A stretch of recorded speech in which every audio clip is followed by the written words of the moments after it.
Come find out the #1 secret to stripping your miniatures.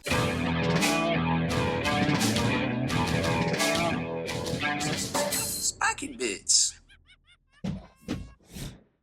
So I'll be honest with you here, I need to talk for at least a minute and a half. So we're just gonna have to suffer through this together. Because literally this tutorial is so easy, I don't even have 10 minutes of recorded footage to show you. Because, it turns out you use this stuff and you can scrub either lightly or not lightly and everything magically comes off. And all your glue is fine, your green stuff is fine, your bases are probably fine if they weren't painted. They're not gonna be fine if they were painted. And boom, it works like magic, literally magic.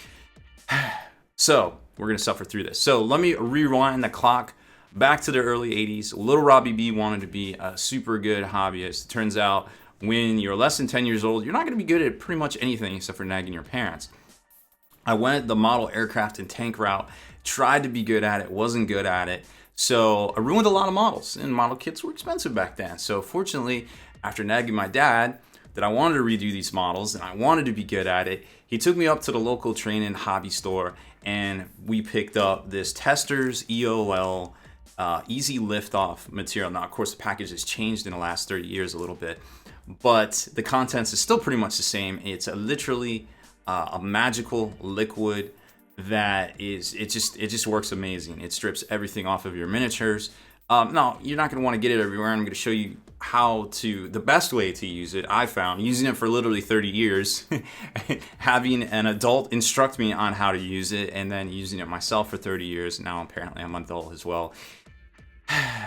That I can give you some pointers on how to use it. So first off, it's on Amazon. It's like 16 bucks for that little container. That's all you need. Unless you're stripping armies on the regs and you are a professional eBay entrepreneur buying and stripping miniatures off of eBay, you don't need a bigger size unless you have armies just sitting around that you need to go ahead and strip. So don't buy the big one, buy the small one.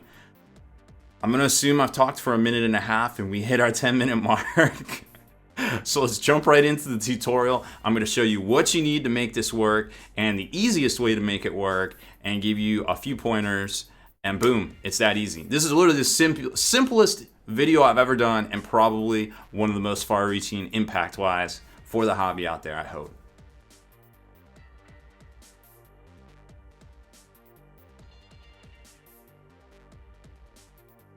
Now, before we get into the actual chemical part, we need to talk about some protective gear. You're obviously going to want to get some rubber gloves on because while this material is not super corrosive or anything, it is irritant and it does feel kind of funny on your hands. So you definitely always want to wash your hands regardless. Afterwards, I prefer to use gloves. It just seems to work better. Then you're going to want some sort of container to capture the liquid in so that you can actually reuse the stuff. You don't have to throw it away.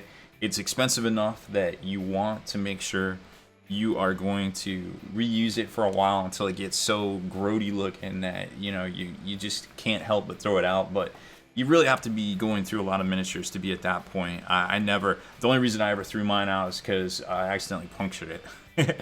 So we had to buy us a new can.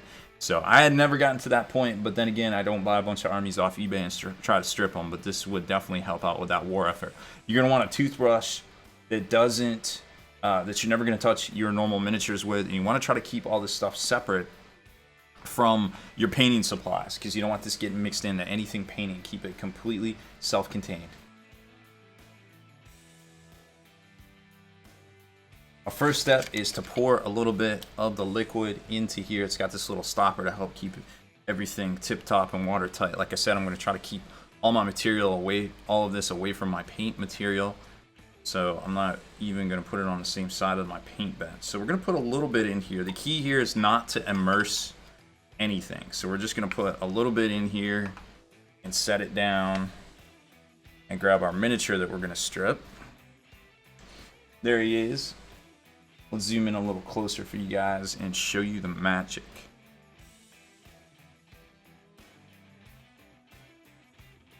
Now we've given it just a second to actually, while it was in here, it was kind of soaking. So now you're gonna see how easy this stuff is to work with. Remember, you don't want to immerse it. You just want to give it a little bit of time. Oh, I was like, what is that brown from? So that brown is from the base right there.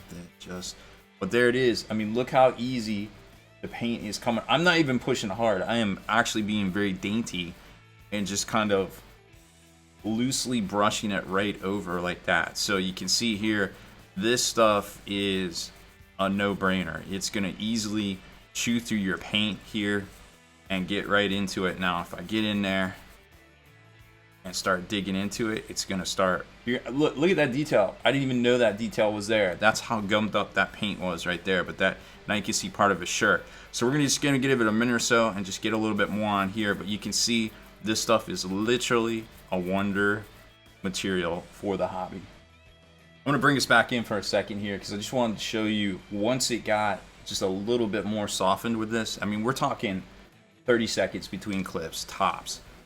Like, it's just falling right off, almost like a rib would fall off the bone. This stuff is so amazing here. And again, I'm not applying a whole lot of pressure. Like, if you really had the space and like I have all my paints, all my video equipment all around me, you know, I'm not wearing a shirt, I want any of this on, I would be getting in here and just like that and just taking it right off. But I mean, you really don't need to. As you can see here, I'm just very gently going over top of it, and it's revealing details that I didn't even know was there from when we started. So probably about another minute, I'll be able to have this thing completely down to the pewter original miniature. It's safe, it's non-toxic. You just have to run it through a little bit of water and, you know, try to keep it off your hands and out of your eyes. So about a minute or so later, I took it into the sink and I had my way with it. Very easy. Everything came off just fine right there. Now this stuff is way safer. I'm not gonna say it's safe. It's way safer than using, you know, green power, purple power, or whatever all that other liquid stuff is that people use. Even Easy Off Bake, the oven cleaner. Like, I don't even know. This stuff isn't without fumes, of course. I'm feeling a little rough, but again, don't do this stuff inside. Don't be stupid. But you can see here, it's safer. All the glue remained. Even the green stuff that we didn't even know was there in the hands and on the back right here is all completely visible. There's no lack of cohesion to the base. Like, it's still firmly glued. All the glue is in place. The stuff is a wonder liquid for stripping miniatures in the hobby, both scale miniatures and of course our hobby here. But wait, we're not done.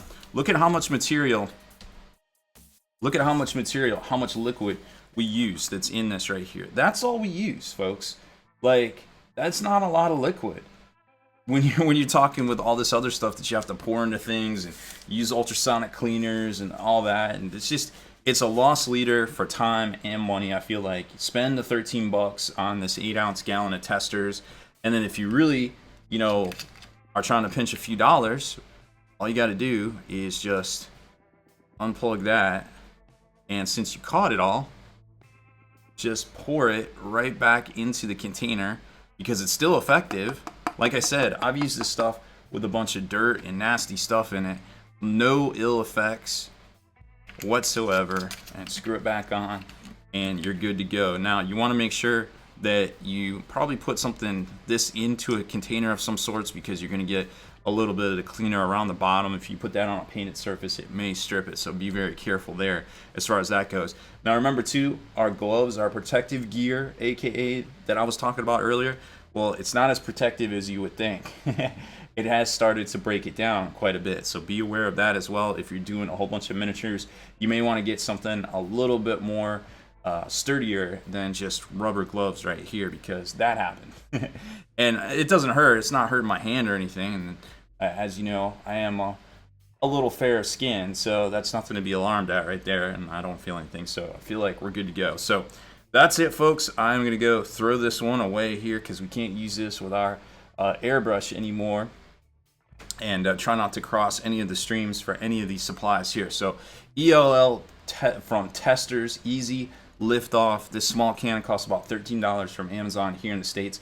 They make a much larger container for, I want to say, $30 if you're going to get super into it and crazy with the cheese whiz and need to strip all of the miniatures. Well, that will be for you. So if you like these kind of hobby tips and hacks here on the channel, make sure you Work out those hobby muscles, hit that subscribe button, and turn on notifications so you're the very first to like and comment on all our videos.